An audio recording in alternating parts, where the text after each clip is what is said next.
மையம் ஊடக வணக்கம். நீங்கள் இணைந்திருப்பது மையத்தின் இன்றைய முக்கிய செய்திகளுடன். முதலில் தலைப்புச் செய்திகள். எதிரணிகளை அடக்குவதை விட்டு குற்றங்களை கட்டுப்படுத்துங்கள், நாமல் எம்பி தெரிவிப்பு. யாழ் பொது நூலகத்தை தீக்கிரையாக்கியவர்கள் மக்கள் நலன் பற்றி பேசுகின்றனர், அமைச்சர் சந்திரசேகரன் குற்றச்சாட்டு.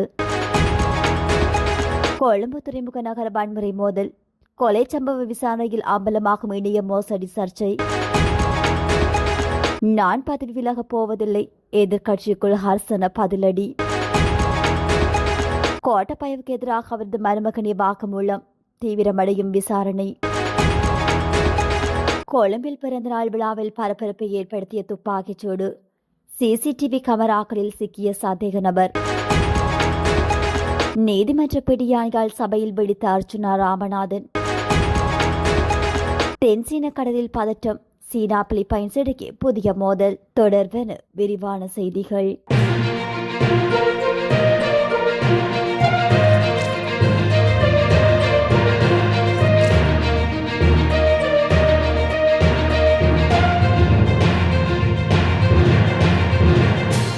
எதிர்க்கட்சியினை முழக்குவதிலேயே அரசு பிரதான கவனம் செலுத்தி வருகிறது என ஸ்ரீலங்கா பொதுஜன பெரமுன கட்சியின் தேசிய அமைப்பாளரும் நாடாளுமன்ற உறுப்பினருமான நாமல் ராஜபக்ச குற்றம் சாட்டியுள்ளார். பாத்திரமுள்ள நெல்லும் மாவட்டத்தில் உள்ள கட்சியின் தலைமையகத்தில் இன்று இடம்பெற்ற நிகழ்வொன்றில் கலந்து கொண்டு கருத்து தெரிவிக்கும் போதே அவர் இந்த விடயத்தினை குறிப்பிட்டுள்ளார். அத்தோடு எதிரணிகளை அடக்குவதை விட்டு நாட்டில் ஒழுங்கமைக்கப்பட்ட குற்றங்கள் மற்றும் பாதாள உலக செயற்பாடுகளை கட்டுப்படுத்துங்கள் எனவும் அவர் வலியுறுத்தினார். எதிர்க்கட்சிகள் மீது ஆதாரமற்ற குற்றச்சாட்டுகளை சுமத்துவதை விடுத்து முறையான விசாரணைகள் நடாத்துமாறு அரசிடம் வலியுறுத்திய அவர், விவசாயிகள், மீனவர்கள் மற்றும் தொழிலாளர்கள் சந்திக்கும் நெருக்கடிகளுக்கு எதிராக ஸ்ரீலங்கா பொதுஜன பெரமுன தொடர்ந்தும் குரல் கொடுக்கும் எனவும் அவர் உறுதியளித்தார். நாட்டின் எதிர்கால அரசியலுக்கு இளைஞர் தலைமுறையின் பங்களிப்பு மிக அவசியமானது என குறிப்பிட்ட அவர், தற்போதைய தெய்வேந்திரமுனை முதல் பருத்தித்துறை வரை நாடு முழுவதிலும் உள்ள அனைத்து மாவட்டங்களிலும் புதிய இளைஞர் அமைப்பாளர்கள் நியமிக்கப்பட்டு வருகின்றனர் எனவும் அவர் தெரிவித்துள்ளார். 1983 கருப்பு ஜூலை கலவரத்தில் மலையக மக்களையும் ஐக்கிய தேசிய கட்சியினரையே நாசமாக்கினார்கள். தமிழர்களின் இதயமாக கருதப்படும் யாழ்ப்பாணம் பொது நூலகத்தை தீக்கிரையாக்கிய பாவிகளே தற்போது மக்களின் பற்றி பேசுகிறார்கள் என கடற்தொழில் நீரியல் மற்றும் கடல் விலங்கல் அமைச்சர் ராமலிங்கம் சந்திரசேகர் தெரிவித்துள்ளார். கருப்பு ஜூலை கலவரம் தொடர்பில் நாடாளுமன்றத்தில் நடைபெற்ற சபை ஒத்திவைப்பு வேளை பிரேரணை மீதான விவாதத்தில் உரையாற்றுகையிலேயே அவர் மேற்கண்டவாறு குறிப்பிட்டுள்ளார். 1983 ஆண்டில் நுவரெலியாவை எரித்து சாம்பலாக்கியது யார்? ஐக்கிய தேசிய கட்சியினரே எமது மக்களை நாசமாக்கினார்கள். பதுளையில் தமிழர்களின் கடைகளுக்கு முன்னாய் இராணுவத்தினர் கோடு போட்டனர். அதன் பின்னரே வந்த ஐதேக காடியர்கள் கடைகளை எரித்து நாசமாக்கினார்கள். பச்சிலம் குழந்தைகளை கூட இந்த பாவிகள் தீயிலிட்டு கொளுத்தினார்கள். தோட்ட தொழிலாளர்களை சீரழித்தவர்களும் ஐக்கிய தேசிய கட்சியினர்தான். அவர்கள் அவசரகால சட்டத்தையும் கொடூரமான பயங்கரவாத தடை சட்டத்தையும் கொண்டு வந்தார்கள். 1981 மாவட்ட அபிவிருத்தி சபை தேர்தலில் மோசடி செய்தனர். எங்களின் இதயமாக கருதப்பட்டு யாழ்ப்பாண பொது நூலகத்தை எரித்து சாம்பலாக்கியவர்களும் அவர்களே. அந்த காலத்தில் சர்வஜ வாக்கெடுப்பு நடாத்தப்பட்டது. அதில் வடக்கு மக்களின் விருப்பம் பிரதிபலிக்கவில்லை. அதற்கு எதிராக எமது தலைவர் ரோகண விஜய் வீர வழக்கொன்றினை தாக்கல் செய்தார். அந்த வழக்கில் வெற்றி பெற்றிருந்தால் ஜனநாயக ரீதியில் தேர்தலை நடாத்த வேண்டிய நிலை ஏற்பட்டிருக்கும். ஆனால் எமது கட்சியை தடை செய்தார்கள். தேர்தல் நடாத்தப்பட்டு எமது கட்சியை சேர்ந்த உறுப்பினர்கள் நாடாளுமன்றத்திற்கு வந்திருந்தால் ஜேஆரின் அடக்குமுறைகளை எதிர்த்திருப்பார்கள். கருப்பு ஜூலை போன்ற கொடூர சம்பவமும் நடந்திருக்காது என அவர் தெரிவித்தார். கொழும்பு துறைமுக நகரில் சேன பிரஜைகளின் குழுக்களுக்கிடையில் ஏற்பட்ட வன்முறை மோதல் மற்றும் அதனைத் தொடர்ந்து நடைபெற்ற கொலை சம்பவம் சர்வதேச இணையவழி மோசடி வலையமைப்புகளுடன் தொடர்புடையதாக இருக்கலாம் என்ற சந்தேகத்தின் அடிப்படையில் பாரிய குற்றவியல் விசாரணையாக முன்னெடுக்கப்பட்டு வருகின்றது. இந்த மோதலின் போது கடத்தப்பட்டு பின்னர் எகலியகொடு பகுதியில் சடலமாக மீட்கப்பட்ட சீன பிரஜை கணனி மற்றும் இணையவழி மோசடி நடவடிக்கைகளுடன் தொடர்புடையவர் என ஆரம்ப கட்ட விசாரணைகளில் தெரிய வந்துள்ளதாக காவல்துறையினர் தெரிவித்துள்ளனர். விசாரணைகளின் போது சம்பவத்தில் தொடர்புடைய சீன பிரஜைகள் இலக்கையில் எந்தவொரு சட்டபூர்வமான தொழிலிலும் ஈடுபடவில்லை என்பதும் அவர்கள் சுமார் 4 மாதங்களுக்கு முன்னரே நாட்டிற்கு வந்திருந்ததாகவும் தகவல்கள் வெளியாகியுள்ளன. இந்த கொலை சம்பவம் தொடர்பில் கைது செய்யப்பட்டுள்ள 2 சீன சந்தேக நபர்களிடம் கொழும்பு குற்றப்பிரிவு அதிகாரிகள் தீவிர விசாரணைகளை மேற்கொண்டு வருகின்றனர். சிங்கப்பூருக்கு செல்லும் விமானத்தில் ஏற முயன்றதாக கூறப்படும் குறித்த 2 சந்தேக நபர்களும் நேற்று பிற்பகல் பண்டாரநாயக்க சர்வதேச விமான நிலையத்தில் கைது செய்யப்பட்டனர். பின்னர் நீதிமன்றத்தில் முன்னிலைப்படுத்தப்பட்ட அவர்களை 48 மணி நேரம் காவலில் வைத்து விசாரிக்க காவல்துறைக்கு அனுமதி வழங்கப்பட்டது. விசாரணைகளின்படி கடந்த வியாழக்கிழமை அதிகாலை கொழும்பு துறைமுக நகரில் 2 சீன குழுக்களுக்கு இடையில் இந்த மோதல் இடம்பெற்றுள்ளது. காவல்துறை தகவலின்படி சம்பவ இடத்திற்கு முந்தைய நாள் இரவு 11 மணியளவில் 3 சீன பிரஜைகள் மீன்பிடி நடவடிக்கைகளுக்காக துறைமுக நகரில் உள்ள தொங்குபால பகுதிக்கு சென்றுள்ளனர்.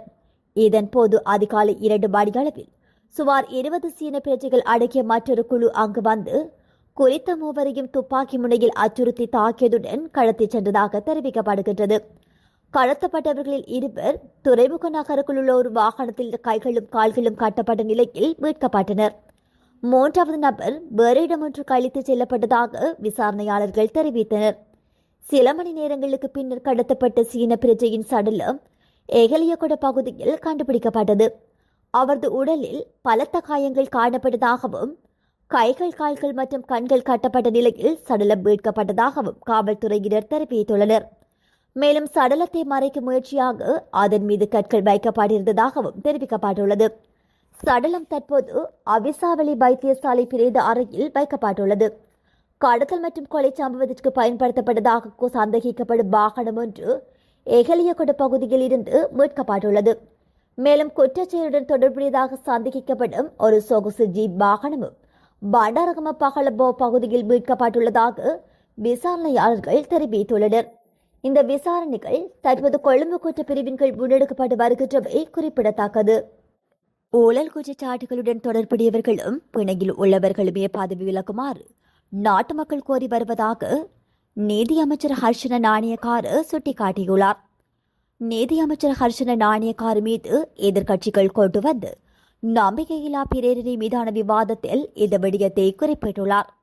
அவரை பதவி விலகுமாறு முன்வைக்கப்பட்டுள்ள கோரிக்கைகளுக்கு பதிலளிக்கும் வகையில் மேலும் கருத்து வெளியிட்டுள்ள அவர் தன்னை பதவி விலகுமாறு நாட்டு மக்கள் குறிப்பிடவில்லை எனவும் ஊழல்வாதிகளும் பிணையில் உள்ளவர்களுமே நான் பதவி விலக வேண்டும் எனவும் கூறி வருகின்றனர். நான் பதவி விலகப் போவதில்லை, அதற்கான எந்தவொரு அவசியமும் கிடையாது. நீதித்துறை மற்றும் தேசிய ஒருமைப்பாடு தொடர்பான பொறுப்புகளை தொடர்ந்து முன்னெடுத்து வருகின்றேன். அரசாங்கத்தின் மக்கள் ஆணைக்கு அமைவாக தனது கடமைகளை நிறைவேற்றுகிறேன். அமைச்சரின் இந்த கருத்து அவரை பதவி விலகுமாறு முன்வைக்கப்பட்டுள்ள கோரிக்கைகளுக்கு பதிலளிக்கும் வகையில் வெளியிட்டுள்ளமை குறிப்பிடத்தக்கது. கொழும்பு மத்திய குற்றப்புலனாய்வு பிரிவில் கோட்டபய ராஜபக்சவுக்கு எதிராக அவரது சகோதரியின் மகன் வாக்குமூலம் ஒன்றை பதிவு செய்துள்ளதாக தெரிய வருகின்றது. அவரது சகோதரியின் மகனால் இந்த வாக்குமூலம் பதிவு செய்யப்பட்டுள்ளது. இந்த விவகாரம் கோட்டபயவுக்கு எதிராக மற்றொரு சட்ட சிக்கல்களை உருவாக்கியுள்ளது.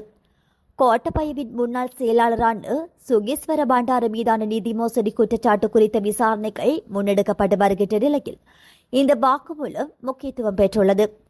கோட்டபய ராஜபக்ஷ ஜனாதிபதியாக இருந்தபோது சுகேஸ்வர பண்டார அவருடைய தனிப்பட்ட செயலாளராக பணியாற்றி அதற்காக அவர் சம்பளம் பெற்றுள்ளார்.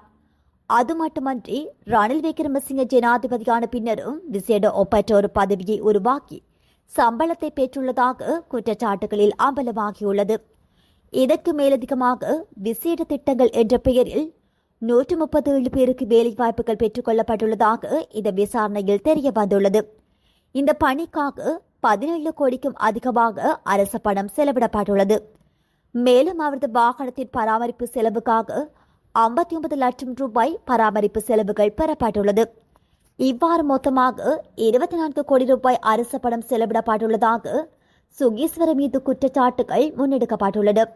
இந்த நிலையில் தான் சுயாதீனமாக வேலை செய்ததாகவும் சம்பளம் எதனையும் பெறவில்லை எனவும் சுகீஸ்வர கூறியதால் கோட்டபய இது குறித்த விசாரணைக்கு அழைக்கப்பட்டார். இதன்போது சுகீஸ்வரவுக்கு சம்பளம் வழங்கப்பட்டதாக முன்னதாக கூறியதாகவும் பின்னர் தாம் வழங்கிய சாட்சியங்களை கோட்டபய மாற்றி தனது சகோதரியின் மகனுக்கு வழங்கியதாக விசாரணைகளில் தெரிவித்துள்ளார். இந்த நிலையிலேயே கொழும்பு குற்ற விசாரணை பிரிவில் முன்னிலையான சகோதரியின் மகன் கோட்டபய கூறியது முழு பொய் எனவும் தனக்கு ஒரு சதம் கூட வழங்கவில்லை எனவும் குறிப்பிட்டுள்ளார். இந்த நிலையில் குறித்த பணத்துக்கு என்ன நடந்தது என்பது குறித்து விளக்கம் வழங்கப்பட வேண்டிய நிலை கோட்டபயவுக்கு ஏற்பட்டுள்ளதாக தெரிவிக்கப்பட்டுள்ளது. வத்தலை பள்ளியாவத்தையில் பிறந்தநாள் விழாவில் நடந்த துப்பாக்கிச்சூடு தொடர்பாக போலீசார் தற்போது பல விவரங்களை வெளியிட்டுள்ளனர்.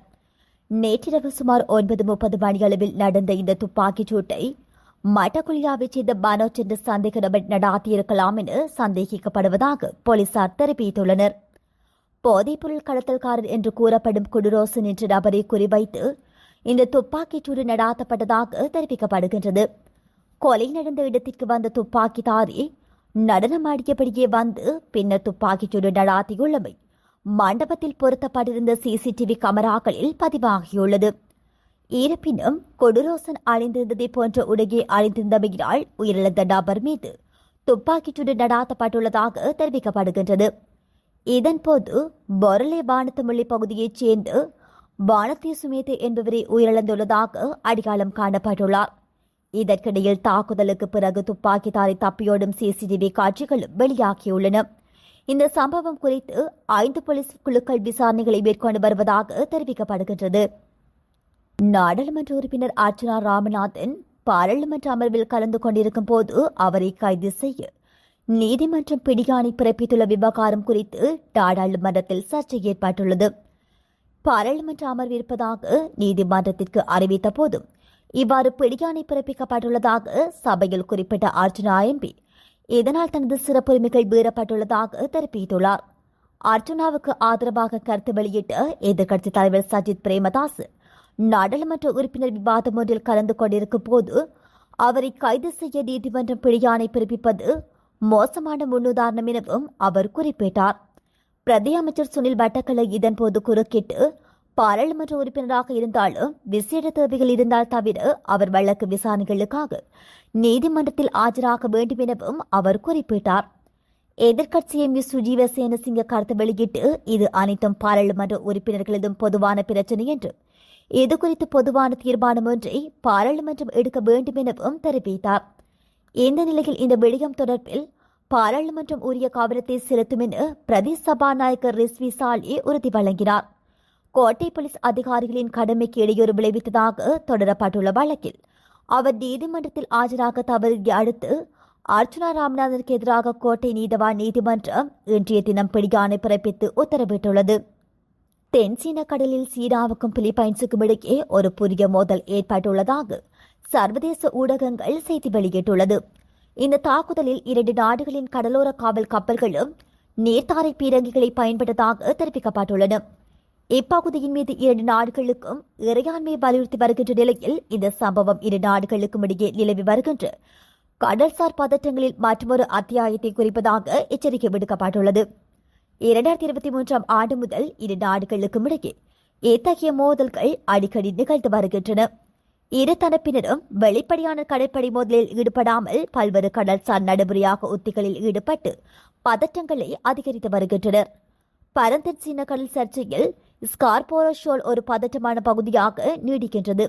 இது பிராந்திய ஸ்திரத்தன்மை குறித்த கவலைகளை எழுப்பியுள்ளது. சமீபத்திய மோதல் அதிகரித்துள்ள பிராந்திய பதட்டங்களின் அறிகுறியாக கருதப்படுகின்றது. மேலும் இது உடனடி பகுதிக்கு அப்பாலும் தாக்கங்களை ஏற்படுத்தக்கூடும் என சர்வதேச வல்லுநர்கள் சுட்டிக்காட்டுகின்றனர். இந்த பிராந்தியத்தில் சீனாவின் நிலைப்பாடு மேலும் உறுதியானதாக இருக்கலாம் என பொருளாதார சந்தைகள் இந்த நிகழ்வுகளை உன்னிப்பாக கவனித்து வருகின்றன. இந்த சம்பவம் சீனா தனது பிராந்திய உரிமை கோள்களில் மேலும் ஆக்ரோஷமான நிலைப்பாட்டை எடுக்கக்கூடிய சூழ்நிலைகளுடன் ஒத்துப்போவதாக தெரிவித்ததாகவும் இது தாய்வான் மீதான சீனாவின் நோக்கங்கள் குறித்த கண்ணோட்டங்களை பாதிக்கக்கூடும் எனவும் எச்சரிக்கை விடுக்கப்பட்டுள்ளது. இத்துடன் மையத்தின் இன்றைய முக்கிய செய்திகள் நிறைவு பெறுகின்றன. நன்றி.